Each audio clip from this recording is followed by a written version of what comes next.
Well, my name's John Franklin Palen. I was born on December the 1st, 1922 in the village of Haliburton, Ontario. My grandfather was John Lucas, and he operated the Grand Central Hotel, which was located on the main street of Haliburton. World War II had commenced in Europe, and as a high school student, we were very conscious of the fact of what was going on. So after graduation, 3 other boys and myself,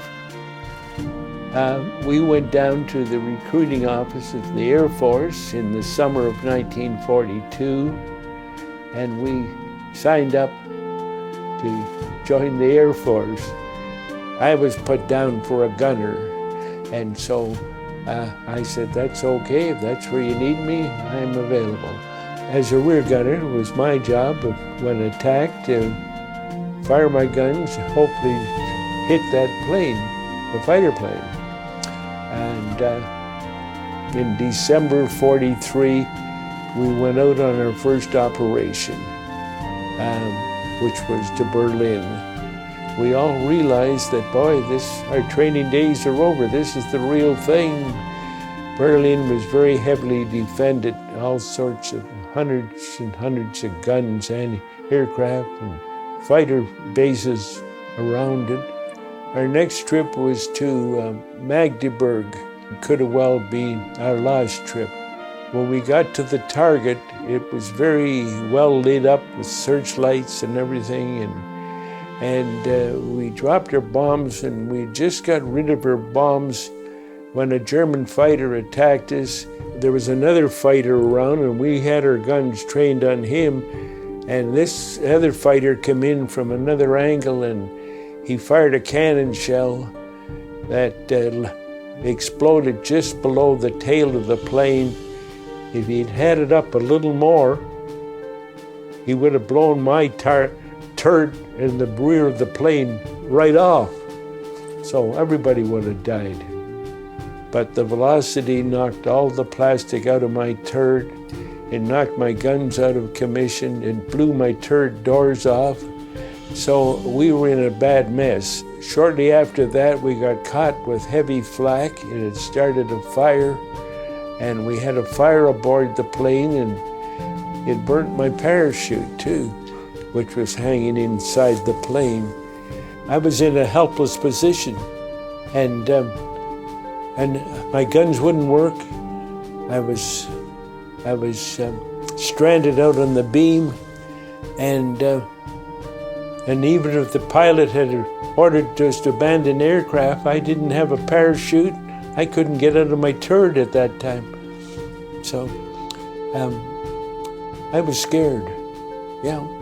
We got back as far as the French coast, and the hydraulics of the brakes on the plane had been damaged, so we didn't have very good brakes, if any.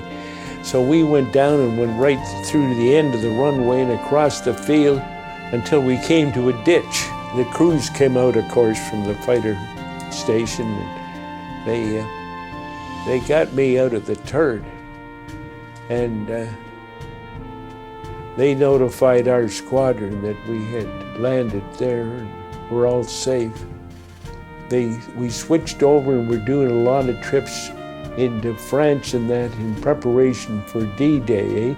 Now, we didn't know anything about D-Day or that, but the Bomber Command had been instructed to knock out as many oil refineries, railway yards, things like that nature.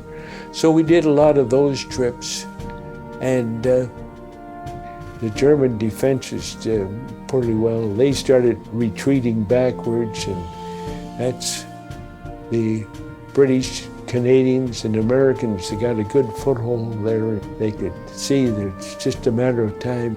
Between March 1943 and March 1944, there were over 19,000 aircrew lost in that 12-month period. In Bomber Command, there were awful losses, and not only awful high losses, but so many of those were very young men who, had they come home, would have been able to finish their education, become leaders, become doctors, become politicians, all sorts of things, teachers. And that, I guess, is the great tragedy of any war.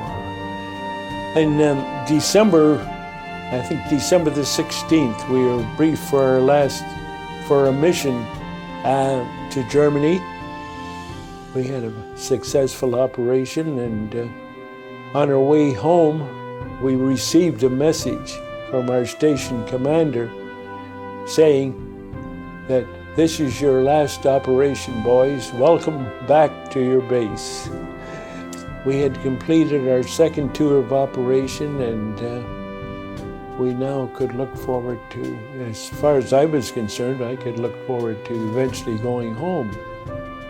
I did 58 trips altogether, and I was blessed I didn't have to get in too many attacks. So to future generations, I would say, appreciate the great country you live in, and remember the pioneers who built this country and the people who have sacrificed their lives in foreign wars for this country. And do whatever you can to preserve peace, because the final analysis, wars really solve very little in the life of mankind. And therefore, your goal should be to try and work for peace at every opportunity and show love and compassion towards your fellow man, no matter where they live. That would be my message to my loved ones.